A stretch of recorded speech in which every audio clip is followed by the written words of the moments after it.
Assalamualaikum warahmatullahi wabarakatuh. Perkenalkan, nama saya Triwulandari, NPM 5020182. Pada kesempatan ini, saya akan menyampaikan materi mengenai model pengembangan kurikulum, di mana di sini akan juga dibahas mengenai prinsip perkembangan kurikulum. Yang pertama yang akan kita bahas yaitu pengertian pengembangan kurikulum.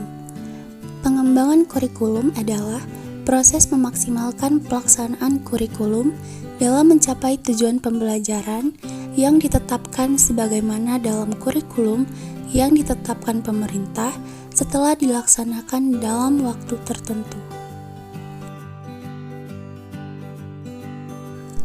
Terdapat berbagai macam model pengembangan kurikulum, yakni model administratif, model pendekatan grassroots, model demonstrasi, model Rogers, model pemecahan masalah, model Taba, model Guilchamp, dan yang terakhir, model Tyler. Model pengembangan kurikulum tersebut akan kita bahas di sini. Yang pertama yaitu model administratif. Pada model ini, pengembangan kurikulum dilakukan dari atas ke bawah. Artinya, pemerintah sebagai pemegang kebijakan menyiapkan tim pengembang kurikulum tersendiri, sedangkan satuan pendidikan dan para guru tinggal mengoperasikannya dalam pembelajaran.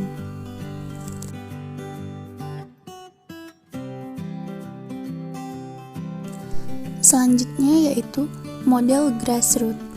Pengembangan kurikulum mode grassroots ini secara teknik operasional bisa dilakukan dalam pengembangan kurikulum secara menyeluruh atau kurikulum utuh, maupun pengembangan hanya terhadap aspek-aspek tertentu saja.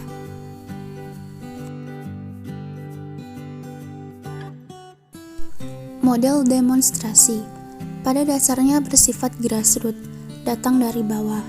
Model ini diprakarsai oleh sekelompok guru bekerja sama dengan ahli yang bermaksud mengadakan perbaikan kurikulum. Model ini umumnya berskala kecil, hanya mencakup satu atau beberapa sekolah, satu komponen kurikulum atau mencakup keseluruhan komponen kurikulum. Model Rogers.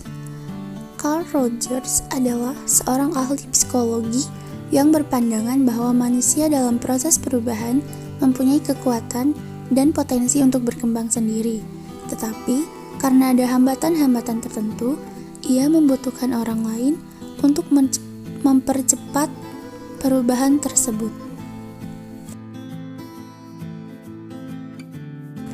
Model pemecahan masalah.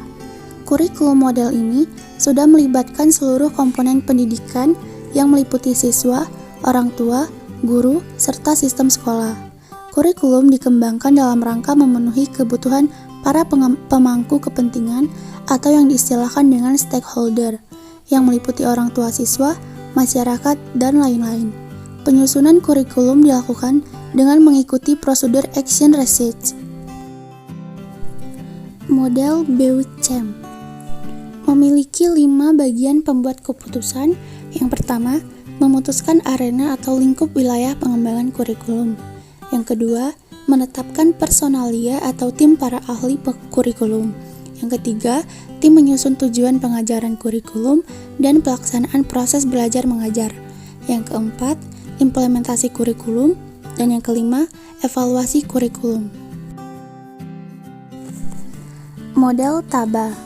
Model pengembangan kurikulum ini dikembangkan oleh Hilda Taba atas dasar data induktif yang disebut model terbalik. Pengembangan model ini diawali dengan melakukan pencairan data serta percobaan dan penyusunan teori serta diikuti dengan tahapan implementasi. Hal ini dilakukan guna mempertemukan teori dan praktik. Dan yang terakhir yaitu model Tyler. Pada model ini, pengembangan kurikulum dengan perhatian khusus pada fase perencanaan.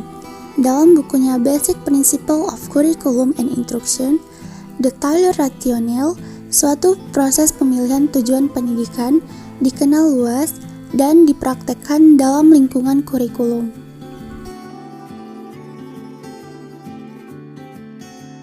Selanjutnya, kita akan membahas mengenai prinsip perkembangan kurikulum. Terdapat 5 prinsip, yakni yang pertama, prinsip relevansi. Yang kedua, prinsip efisiensi. Yang ketiga, prinsip fleksibel. Yang keempat, prinsip efektivitas. Dan yang kelima, prinsip kontinuitas.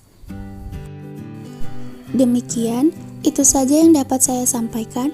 Saya ucapkan terima kasih. Semoga bermanfaat. Wassalamualaikum warahmatullahi wabarakatuh.